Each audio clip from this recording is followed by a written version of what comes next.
മിശിഹായാൽ ഏറ്റവും സ്നേഹിക്കപ്പെടുന്നവരെ, വിശുദ്ധ മർക്കോസിൻ്റെ സുവിശേഷം 6-ാം അധ്യായം 30 മുതൽ 44 വരെയുള്ള തിരുവചനങ്ങളിലും, വിശുദ്ധ മത്തായിയുടെ സുവിശേഷം 14-ാം അധ്യായം 13 മുതലുള്ള തിരുവചനങ്ങളിലും നമ്മൾ കാണുന്ന കർത്താവ് മിശിഹ പ്രവർത്തിച്ച ഒരു അത്യത്ഭുതമുണ്ട്. 5 അപ്പം 5000-ങ്ങൾക്കായിട്ട് വർദ്ധിപ്പിച്ചു കൊടുക്കുന്നത്. ഈശോയുടെ കാഴ്ചയും കർത്താവിൻ്റെ കാഴ്ചപ്പാടും എപ്രകാരമുള്ളതാണെന്ന് ഈ സുവിശേഷ തിരുവചനം നമുക്ക് വ്യക്തമായി മനസ്സിലാക്കി തരുന്നുണ്ട്. ഈ വചനഭാഗങ്ങളിലെ ഒരു വചനം മാത്രമാണ് ഇന്ന് നമ്മൾ നമ്മുടെ പരിചിന്തനത്തിനായിട്ട് ഉപയോഗിക്കുന്നത്. ആ വചനം ഇപ്രകാരമാണ്: അവൻ കരയ്ക്കിറങ്ങിയപ്പോൾ വലിയ ഒരു ജനക്കൂട്ടത്തെ കണ്ടു, അവരുടെ മേൽ അവന് അനുകമ്പ തോന്നി. അവൻ കരയ്ക്കിറങ്ങിയപ്പോൾ ഒരു വലിയ ജനക്കൂട്ടത്തെ അവിടെ കണ്ടു, അവരുടെ മേൽ യേശുവിന് അനുകമ്പ തോന്നി. പ്രിയപ്പെട്ടവരെ, ഈശോയുടെ കാഴ്ചയും കർത്താവിൻ്റെ കാഴ്ചപ്പാടും എപ്രകാരമായിരിക്കും എന്ന്, എങ്ങനെയൊക്കെ ഉള്ളതാണ് എന്ന് വ്യക്തമായി മനസ്സിലാക്കി തരുന്ന വചനഭാഗമാണിത്. ഈ വചനത്തെക്കുറിച്ച് നമ്മൾ അല്പനേരം ഒന്ന് പ്രാർത്ഥനാപൂർവം ധ്യാനിക്കുകയാണ്.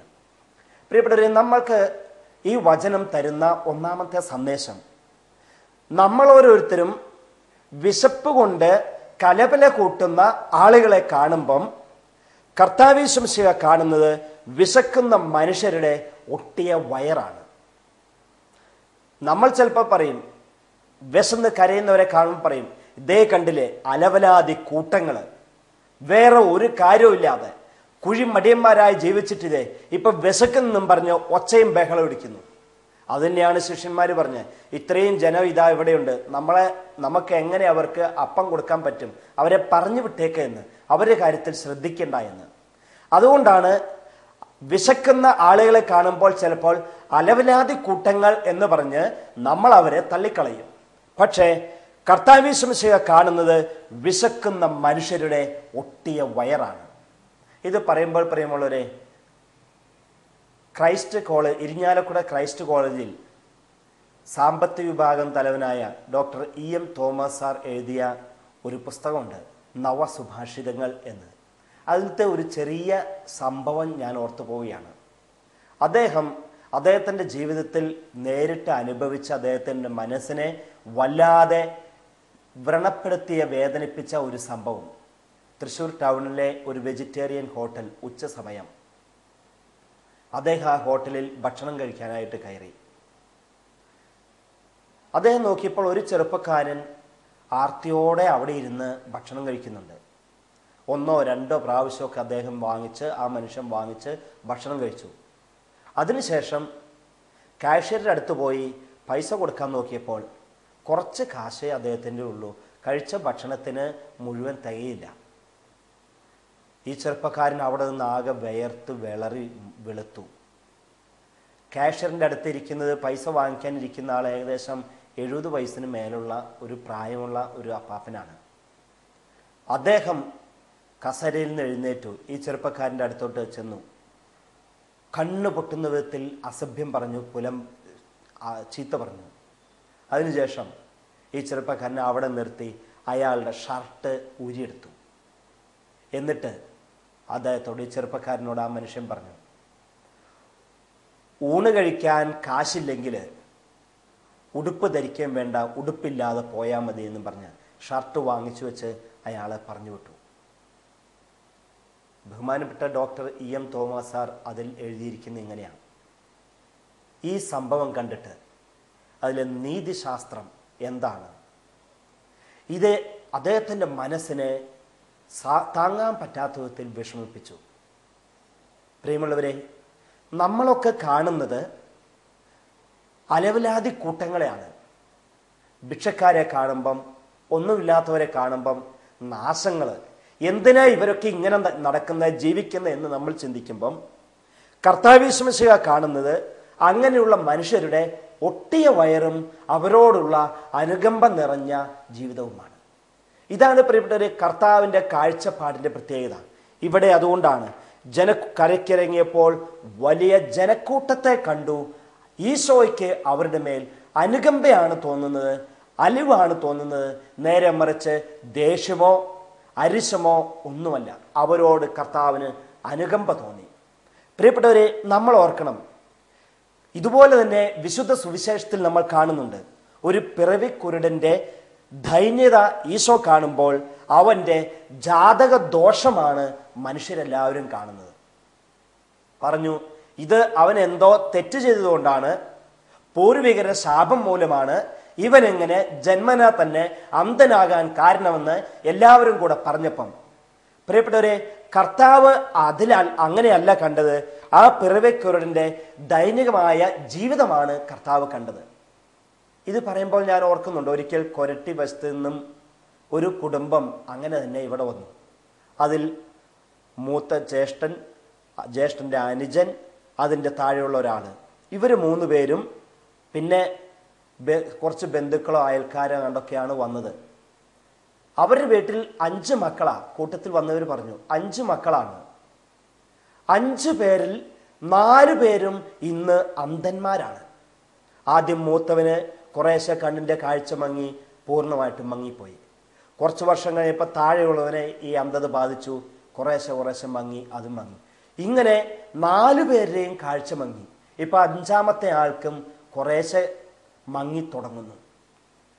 കൂട്ടത്തിലുള്ളവർ ചോദിച്ചു, അച്ഛാ, ഇത് എന്തേ ശാപമല്ലേ?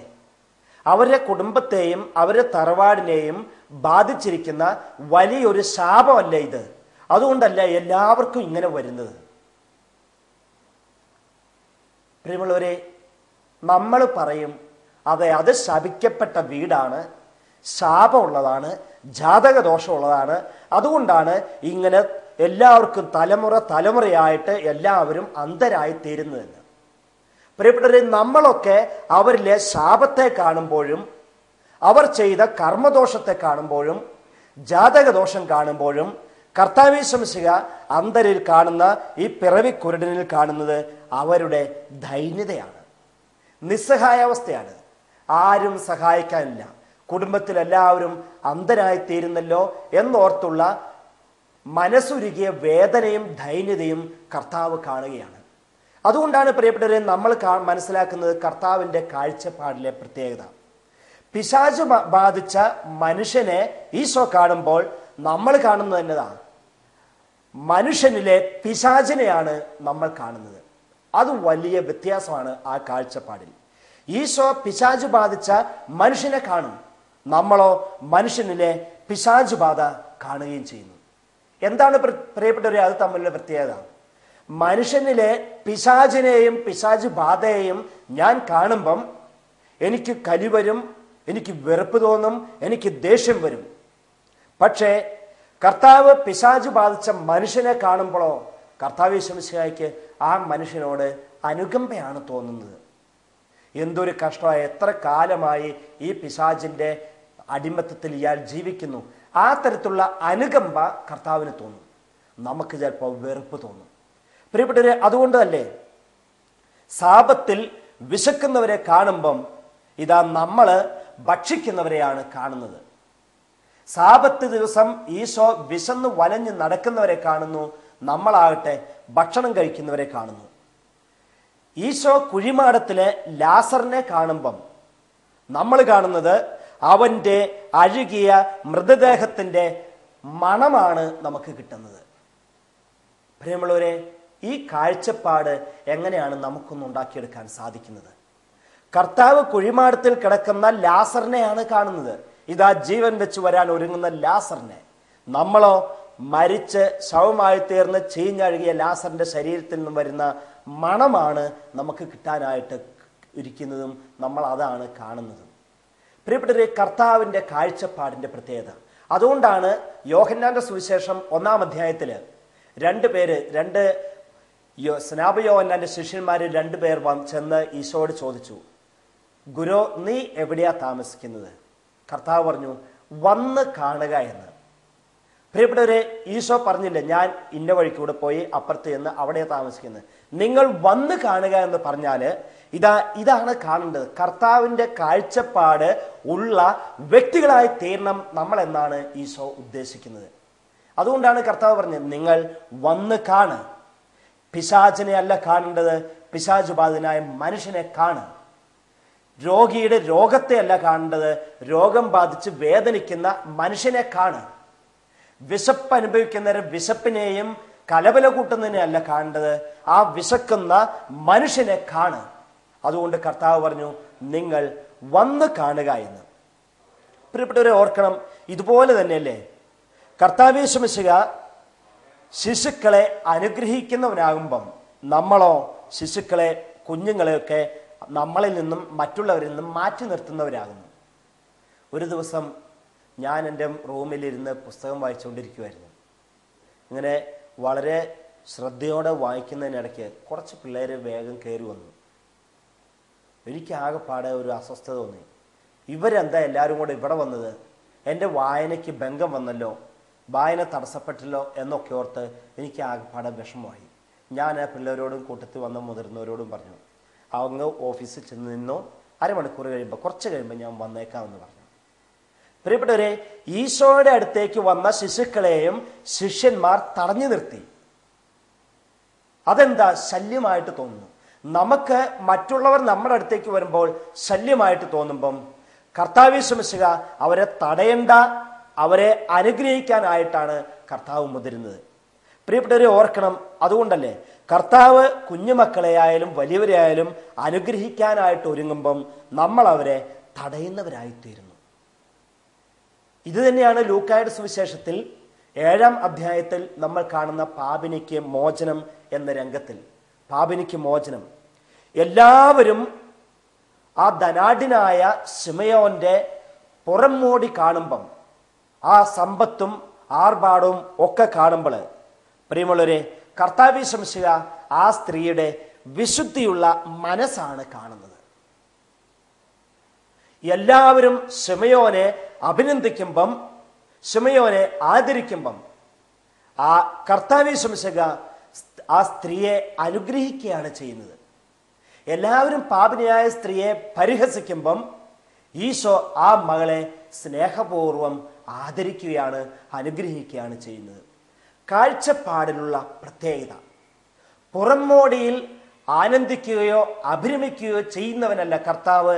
നേരെ മറിച്ച് ഉള്ളിൻ്റെ ഉള്ളിലെ വിശുദ്ധി കാണുകയും ആ വിശുദ്ധി കണ്ടിട്ട് ആ വ്യക്തികളെ അനുഗ്രഹിക്കുകയും അഭിനന്ദിക്കുകയും ചെയ്യുന്നവനാണ് കർത്താവ് യേശു മിശിഹ. പ്രിയപ്പെട്ടവരെ, മനുഷ്യൻ ശരീരത്തിൻ്റെ ഭംഗി കാണുമ്പം കർത്താവ് യേശു മിശിഹ ഹൃദയത്തിൻ്റെ ശുദ്ധിയാണ് കാണുന്നതും മനസ്സിലാക്കുന്നതും. മനുഷ്യൻ മറ്റുള്ളവരെ, ഞാനായാലും നമ്മൾ ആരായാലും മറ്റുള്ളവരെ പുറം മൂടി ഭംഗി കണ്ട് ആസ്വദിക്കുമ്പം ഈശോ ഹൃദയത്തിൻ്റെ വിശുദ്ധിയും നന്മയും കണ്ടാണ് അഭിനന്ദിക്കുന്നത്. പ്രിയപ്പെട്ടവരെ ഓർക്കണം, പേരും വിലാസവുമുള്ള ശിമയോനെ എല്ലാവരും ആദരിച്ചു. ആ സമയത്ത് പേരില്ല, വിലാസമില്ലാത്ത പാപിനിയെ ഈശോ അനുഗ്രഹിച്ചു. എല്ലാവരും തന്നെ മനുഷ്യന്റെ ശരീര സൗന്ദര്യം കണ്ടപ്പോൾ ഈശോ ഹൃദയത്തിൻ്റെ ശുദ്ധി മനസ്സിലാക്കി. ഇതിനെയാണ് കാഴ്ചപ്പാടിലെ അന്തരവും പ്രത്യേകതയും എന്നൊക്കെ നമ്മൾ മനസ്സിലാക്കുന്നത്. പ്രിയപ്പെട്ടവരെ ഓർക്കണം, ആ വിധവയുടെ മകനെ ഉയർപ്പിക്കുന്ന രംഗമുണ്ട്. നമ്മൾ ആ കൂട്ടത്തിലുള്ള എല്ലാവരും തന്നെ ശവമഞ്ചത്തിൽ കിടക്കുന്ന ആ മനുഷ്യനെ, മരിച്ച ആ യുവാവിനെ കാണുമ്പം കർത്താവ് യേശു മിശിഹ ഏക മകൻ മരിച്ച വിധവയുടെ കണ്ണുനീരാണ് കാണുന്നത്. ആ വിധവയുടെ കണ്ണുനീര് ഈശോ കാണുന്നു. എല്ലാവരും തന്നെ വിധവയുടെ മകന്റെ ശവമഞ്ചം കണ്ടു നിൽക്കുന്നു, ആ ശവം കാണുന്നു. പ്രിയപ്പെട്ടവരെ, ഇങ്ങനെ ഈശോ കാണുന്നത് പോലെ കാണാൻ എനിക്ക് സാധിക്കണമെങ്കിൽ, നമ്മളിൽ ആർക്കെങ്കിലുമൊക്കെ സാധിക്കണമെങ്കിൽ, കർത്താവിൻ്റെ മനസ്സ് നമുക്ക് സ്വായത്തമാക്കാൻ വേണം. കർത്താവിൻ്റെ മനസ്സ് നമ്മൾ സ്വന്തമാക്കണം, വായിച്ചെടുക്കണം. ഈശോയുടെ കാഴ്ചപ്പാട് അതിലൂടെ നമുക്ക് കിട്ടും. അതുകൊണ്ടാണ് ഈശോ ആ 2 ശിഷ്യന്മാരോട് പറഞ്ഞത്, സ്നാപയോൻ 2 ശിഷ്യന്മാരോട് പറഞ്ഞത്, നിങ്ങൾ വന്ന് കാണുക എന്ന്. പ്രിയപ്പെട്ടവരെ, ആ ഈശോയല്ലേ സ്നാപയോഹന്നാൻ കണ്ടപ്പോൾ പറഞ്ഞത്, ഇതാ ലോകത്തിന്റെ പാപം നീക്കുന്ന കുഞ്ഞാട് വരുന്നുവെന്ന്. പ്രിയപ്പെട്ടവരെ, എന്നെ ആരെങ്കിലും കാണുമ്പം ഇങ്ങനെ പറയുമോ, ഇതേ നല്ലൊരു അച്ഛൻ വരുന്നു, ഇതേ എല്ലാവരെയും അനുഗ്രഹിക്കാനായിട്ട് വരുന്നു, എല്ലാവർക്കും വേണ്ടി പ്രാർത്ഥിക്കാൻ വരുന്നു. എപ്പോഴും പ്രാർത്ഥിക്കുന്ന ഒരച്ഛൻ വരുന്നു. എന്നെ കാണുമ്പം ആരെങ്കിലും ഇങ്ങനെ പറയുമോ എന്ന് ചിലപ്പോഴൊക്കെ ഞാൻ ചിന്തിച്ചു പോയിട്ടുണ്ട്. പ്രിയപ്പെട്ടവരെ, കർത്താവിനെ കണ്ടപ്പം ഇതാ കുഞ്ഞാട് വരുന്നു എന്ന് പറഞ്ഞാൽ നിഷ്കളങ്കതയും വിശുദ്ധിയും അനുഗ്രഹവും ഉള്ള വ്യക്തി വരുന്നു എന്നാണ്. പ്രിയപ്പെട്ടവരെ, ചിലപ്പോൾ എന്നെ കാണുമ്പം പറയും, ഇതേ സൂത്രക്കാരനായ ഒരു അച്ഛൻ വരുന്നു, ഇതേ ഉള്ളിൽ നന്മയൊന്നും ഇല്ലാത്ത ആൾ വരുന്നു എന്ന് ചിലപ്പോൾ പറഞ്ഞു പോകാം. നമ്മളെ കാണുമ്പോഴത്തേനും ഇതാ സിംഹം വരുന്നു, പുലി വരുന്നു, കടുവ വരുന്നു എന്നാണോ പറയുന്നത്? നേരെ മറിച്ച് കർത്താവിനെ കുറിച്ച് പറഞ്ഞ പോലെ ഇതാ ദൈവത്തിൻ്റെ കുഞ്ഞാട് വരുന്നു. പ്രിയപ്പെട്ടവരെ, ഈ ഒരു കാഴ്ചപ്പാട് എനിക്കും നമുക്കും സ്വന്തമാക്കാനായിട്ട് സാധിക്കണം. ഇങ്ങനെ സാധിച്ചാലല്ലേ മറ്റുള്ളവരുടെ വേദനയിൽ വേദനിക്കാനും മറ്റുള്ളവരുടെ സങ്കടങ്ങൾ കാണാനും ആ സങ്കടം മാറ്റിക്കൊടുക്കുന്നതിൽ അല്പമെങ്കിലുമൊക്കെ ശ്രദ്ധിക്കാനും നമുക്ക് സാധിക്കുകയുള്ളൂ. ഞാൻ ഓർക്കുന്നുണ്ട് ഒരു കുഞ്ഞ് കൊച്ചിൻ്റെ കാര്യം. അതിന് 4 വയസ്സേ ഉള്ളൂ. ഈ കുഞ്ഞു കൊച്ചിന് നല്ല അടുത്ത സുഹൃത്തായ വേറൊരു കുട്ടിയുണ്ട് സ്കൂളിൽ പഠിക്കുന്നത്. ആ കുട്ടിക്ക് ഒരിക്കൽ ഒരു വലിയ അപകടം വന്നു. ആ കുഞ്ഞ് മരിച്ചുപോയി. അപ്പോൾ ഈ 4 വയസ്സുള്ള കൊച്ച് എന്ത് ചെയ്യുന്നു? ഈ മരിച്ച കൂട്ടുകാരത്തിയുടെ വീട്ടിലേക്ക് പോയി. കുറേ നേരം കഴിഞ്ഞപ്പം ആ കുട്ടി തിരിച്ചു വന്നപ്പം എല്ലാവരും ചോദിച്ചു, മോളെ എങ്ങോട്ട് പോയതാന്ന് ചോദിച്ചു. ആ കുട്ടി പറഞ്ഞു, എൻ്റെ കൂട്ടുകാരത്തി മരിച്ചു, ആ മരിച്ച കുട്ടിയുടെ അമ്മയെ ആശ്വസിപ്പിക്കാൻ പോയതാന്ന് പറഞ്ഞു. 4 വയസ്സുള്ള കൊച്ച് എങ്ങനെ ആശ്വസിപ്പിക്കുന്നത്? ഒരു അമ്മയെ എങ്ങനെ ആശ്വസിപ്പിക്കുന്നത്? എല്ലാവരും ചോദിച്ചു, നീ അവിടെ പോയിട്ട് ആ കുഞ്ഞിൻ്റെ അമ്മയെ നീ എങ്ങനെ ആശ്വസിപ്പിച്ചെന്ന് ചോദിച്ചു. ഈ കുഞ്ഞ് പറഞ്ഞു, ഞാൻ എൻ്റെ കൂട്ടുകാരത്തിയുടെ അമ്മയുടെ മടിയിൽ കയറിയിരുന്നു. ആ അമ്മ വലിയ കരച്ചിലായിരുന്നു. ഞാൻ എൻ്റെ കൂട്ടുകാരത്തിയുടെ അമ്മയുടെ മടിയിൽ കയറിയിരുന്നിട്ട് ആ അമ്മയോട് ചേർന്ന് ആ അമ്മ കരഞ്ഞപ്പം ഞാനും കരഞ്ഞു. കുറേ നേരം ഞാൻ ആ അമ്മയുടെ മടിയിലിരുന്ന് കരഞ്ഞു. കുറച്ച് കഴിഞ്ഞപ്പം ആ അമ്മ കരച്ചിൽ നിർത്തി. അമ്മയുടെ മുഖത്ത് നോക്കി ഞാൻ ചിരിക്കാൻ തുടങ്ങി. അമ്മയും ചിരിച്ചു, എന്നെ കെട്ടിപ്പിടിച്ച് നെറ്റിയിൽ ഉമ്മ തന്നു. അപ്പം ഞാൻ എഴുന്നേറ്റ് പോന്നു. പ്രിയപ്പെട്ടവരെ, ഇതാണ് കാഴ്ചപ്പാട്. ഇതാണ് കാഴ്ച എന്ന് പറയുന്നത്. കർത്താവ് കണ്ടതുപോലെ കാണാൻ ഒരു ശിശുവിനും സാധിക്കും, മുതിർന്നവർക്കും സാധിക്കും, നമ്മളിൽ ഓരോരുത്തർക്കും സാധിക്കും. അതുകൊണ്ടാണ് പ്രിയപ്പെട്ടവരെ ഈ സുവിശേഷത്തിൽ ഇത്ര വ്യക്തമായിട്ട് വചനത്തിൽ പറഞ്ഞത്, ഈ ജനക്കൂട്ടത്തെ കണ്ടിട്ട് എനിക്ക് അനുകമ്പ തോന്നുന്നുവെന്ന്. കർത്താവേ ശംസിക കുരുടന്റെ പ്രാർത്ഥന കേട്ടപ്പോൾ അവൻ്റെ ഒച്ചപ്പാടല്ലേ പ്രിയപ്പെട്ടവരെ ഞാനും നമ്മൾ ഓരോരുത്തരും കേൾക്കുന്നത്. വഴിയരിയിലിരുന്ന ആ കുരുടൻ ഈശോയാണ് പോകുന്നതെന്ന് അറിഞ്ഞപ്പം നിലവിളിച്ച് വലിയ ഒച്ചയിൽ പറഞ്ഞു, ദാവീദിന്റെ പുത്ര, എൻ്റെ മേൽ കരുണ തോന്നണമേ, കനിയണമേ എന്ന്. പ്രിയപ്പെട്ടവരെ, ഈ ഒച്ച കേട്ടപ്പം ജനം മുഴുവൻ ആ കുരുടന്റെ സ്വരമാണ്, ഒച്ചയാണ്, കരച്ചിലാണ് കേട്ടത്. എന്നാൽ കർത്താവേ ശംസിക ഈ മനുഷ്യന്റെ അധരത്തിൽ നിന്നും വന്നത് പ്രാർത്ഥനയായിട്ടാണ് മനസ്സിലാക്കിയത്, പ്രാർത്ഥനയാണ് കേട്ടത്.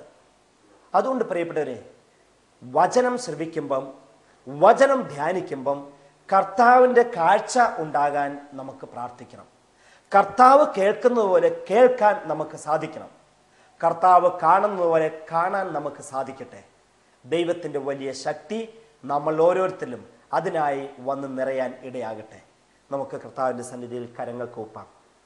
കർത്താവായ ഈശോയെ, ഞങ്ങളെയും അനുഗ്രഹിക്കണമേ. ദൈവമേ, അങ്ങയുടെ വലിയ ശക്തി ഞങ്ങളിൽ വന്ന് നിറയട്ടെ. ദൈവമേ, അങ്ങ് കാണുന്ന പോലുള്ള ഒരു കാഴ്ച ഞങ്ങൾക്ക് തരണമേ. അങ്ങ് കേൾക്കുന്ന പോലെ കേൾക്കാനുള്ള കൃപ ഞങ്ങൾക്ക് തരണമേ. ദൈവമേ, ഞങ്ങളെ ചുറ്റിലും വേദനിക്കുന്നവരെ കാണുമ്പം അനുകമ്പയുള്ള ഒരു ഹൃദയം ഞങ്ങൾക്ക് തന്ന് ഞങ്ങളെ അനുഗ്രഹിക്കണമേ. നിത്യം പിതാവും പുത്രനും പരിശുദ്ധാത്മാവുമായ സർവേശ്വരൻ എന്നേക്കും ആമേൻ. ഈശോ അനുഗ്രഹിക്കട്ടെ.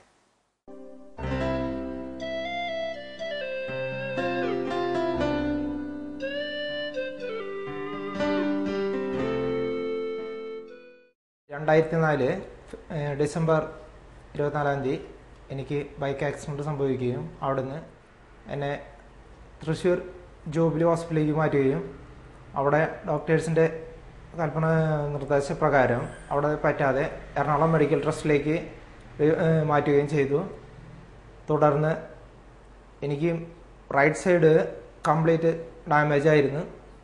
ഷോൾഡറിൽ പൊട്ടി 8 ഓപ്പറേഷൻ കഴിഞ്ഞ് അവിടുന്ന് സുഖം പ്രാപിക്കാത്തൊരവസ്ഥയായിരിക്കും.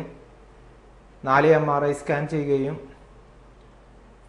അവസാനം ഡോക്ടേഴ്സ് എല്ലാവരും വിധി പറഞ്ഞു രക്ഷ കിട്ടാൻ ബുദ്ധിമുട്ടാണ്. അവസാനം ജെറുസലേം ഭവനിൽ വന്ന് പ്രാർത്ഥിക്കുകയും അവിടുന്ന് ബഹുമാനപ്പെട്ട ഡേവിസ് പട്ടത്തച്ഛൻ്റെ പ്രാർത്ഥനാ സഹായം അപേക്ഷിക്കുകയും ഡോക്ടർമാർ കൈയൊഴിഞ്ഞ കാര്യം വളരെ ഭംഗിയായി പ്രാർത്ഥനാ സഹായത്തിലൂടെ വീണ്ടെടുത്ത് എൻ്റെ രോഗശാന്തി കിട്ടുകയും വളരെ നല്ല ഒരു മാറ്റം ഉണ്ടാവുകയും എനിക്കുണ്ടായി. അച്ഛൻ വന്ന് പ്രാർത്ഥനാ സഹായം തന്നതിൻ്റെ പേരിലും തുടർന്ന് എനിക്ക് രോഗശാന്തി കിട്ടുകയും പൂർണ്ണ സൗഖ്യം എനിക്ക് കിട്ടുകയും ചെയ്തു. എല്ലാ കാര്യങ്ങൾക്കും അച്ഛനോടും ജെറുസലേം നാഥനോടും പറഞ്ഞാൽ തീരാത്ത നന്ദിയും കടപ്പാടും 1000 സ്തുതിയും